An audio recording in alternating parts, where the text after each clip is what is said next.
به نام خدا، وقتتون بخیر دوستان عزیز. امروز اومدیم با آموزش دو برنامه نکوری و وی تو ری در سیستم عامل ویندوز.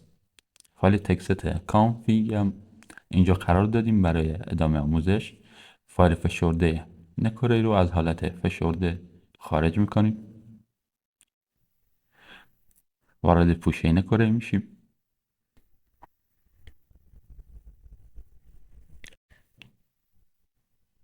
فایل اگزر رو انتخاب میکنیم، راست کلیک میکنیم و توی گزینه رانن از ادمین نصبش میکنیم. چون یوزر بنده یوزر دوم، این اجازه دسترسی رو میخواد. دوستان عزیز، در این مرحله برای اضافه کردن کانفیگ باید بریم سراغ آیکون پروگرام، فایروال سیستم 10 ویندوز 10 برای دسترسی به اینترنت، برنامه ویتوری و نکوری شاید از شما اجازه بخواد که بهش اجازه میدید. وارد فایل کانفیگ میشیم و کپیش میکنیم و روی گزینه پروگرام میزنیم داخل برنامه نکوری و اد پروفایل فرام کلیپبورد رو میزنیم. بله، اینجا اضافه شده، مونده فعال کردن. کارای اصلی دو تا برنامه نکوری و ویتوری در سیستم عامل ویندوز از پایین صفحه شروع میشه. روی اکتیو سرور میزنیم و گزینه روی اکانتمون کلیک میکنیم که کنارش تیک بیفته.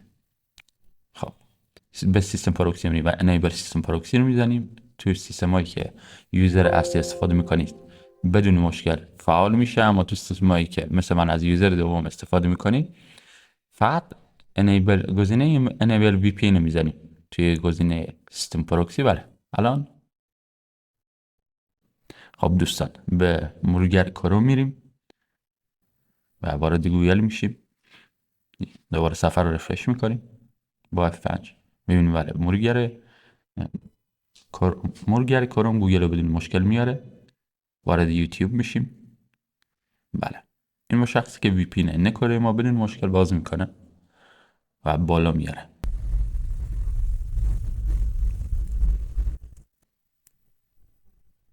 لطفا ما رو سابسکرایب کنید، پست ما رو لایک کنید و همچنین برای ما کامنت بذارید که تاثیر خوبی روی انرژی ما میذاره. ممنون میشم این کارا رو انجام بدید. خب، از پایین صفحه کلیک راست میکنیم، برنامه نکوری رو سم پروکسی رو حالت دیزیبل میذاریم. وارد مرورگر کروم میشیم، گوگل رو میزنیم، میبینید نمیاره. روی بعضی از سیستم عامل بعد از قطع کردن برنامه نکوری و ویتوری این مشکل پیش میاد که دیگه مرورگر بدون وی پی ان کار نمیکنه، یعنی نمیتونید از به اینترنت دسترسی پیدا کنید بدون وی پی ان. آموزش رو در آخر فیلم گذاشتم که میتونید چطور این مشکل رو حل کنید. این مراحل اولیه آموزشه که یه تیکش رو اینجا گذاشتیم و تیکه اصلی در آخر فیلمه. ممنون میشم تا آخر این ویدیو با ما همراه باشید.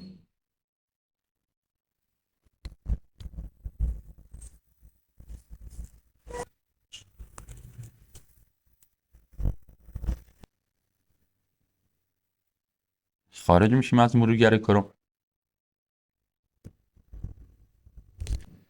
از پایین صفحه اگزایت میزنیم و خارج میشیم از مرورگر، از برنامه نکوری و ویتوری رو از حالت فشرده خارج میکنیم. وارد پوشه ویتوری میشیم. برنامه ویتوری به صورت پورتابله، یعنی نیازی به نصب نیست، فقط همین که شورکاتش رو بندازه روی صفحه سیستم اصلی کافیه. برنامه ویتوری در اصل زبان اصلیش چینیه که در ادامه ویدیو بهتون آموزش میدم چطور به انگلیسی تغییرش بدید. از پایین صفحه وارد برنامه ویتوری میشیم. در بالا علامت تعجب رو میبینید، روی علامت تعجب کلیک میکنیم. گزینه انگلیش و لنگویج انگلیش رو انتخاب میکنیم. در اینجا برای اعمال شدن تغییر زبان باید خارج شیم از برنامه ویتوری و یه بار دیگه وارد برنامه ویتوری بشیم.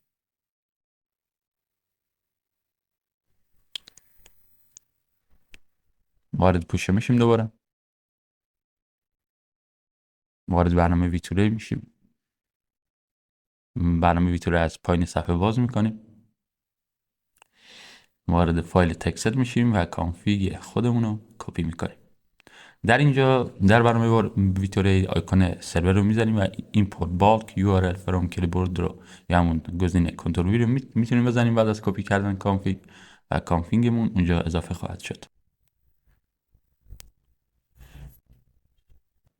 کار کردن با برنامه ویتوره و نکوره تفاوت چندانی نداره، اما روی بعضی از سیستم عامل سرعت بالا آوردن برنامه نکوره بالاتر از ویتوره و بالعکس. در اینجا سیستم پروکسی رو روی حالت ست سیستم پروکسی قرار میدیم و الان باید تست کنیم. یک بار دیگه همین کار رو انجام میدیم. ست سیستم پروکسی رو بله ببینیم سرور اونجا اضافه شده تو حالت سرور و ست سیستم پروکسی رو میزنیم، وارد مرورگر کروم میشیم و یوتیوب رو سرچ میکنیم ببینیم کار میکنه یا نه. بله بدون مشکل بارا میاره با سرعت بالا. در اینجا برای اطمینان بیشتر فیسبوک رو سرچ میکنیم. بله صفحه فیسبوک هم بدون مشکل بالا اومد. خارج میشیم. دوستان عزیز اینجا برای حل مشکل بالا نیامدن گوگل از پایین صفحه گزینه تایپ رو میزنیم، گزینه پروکسی رو تایپ میکنیم، وارد پروکسی ستینگ که شدیم حالت اتوماتیک دتکت اگه آن بوده رو آف قرار میدیم، یوز پروکسی سرور رو حالت آن قرار میدیم، اعداد آدرس و پورت و اعداد پایین به صورت کامل حذف میکنیم و در نهایت روی آف قرار میدیم و قشنگ میتونیم ببینیم که مشکل ما حل شده. مسئله اصلی اینجا روی سیستم عامل من اینه که من از لن استفاده میکنم، از وای فای استفاده نمیکنم. احتمال داره برنامه ویتوره روی بعضی از سیستم‌ها به همین دلیل کار نکنه. به همین دلیل برای حل این مشکل میریم روی ستینگ، گزینه آپشن ستینگ رو میزنیم، گزینه بیسیک ستینگ تیک الو کانکشن فروم the LAN رو حتما باید بزنیم که سیستم عامل ما ویتوره کار کنه با اینترنت لن. بله اینجا نشون میده که اینترنت ما ساکسفولیه و قشنگ با ویتوره کار میکنه. بله این آخر آموزش ما بود. امیدوارم که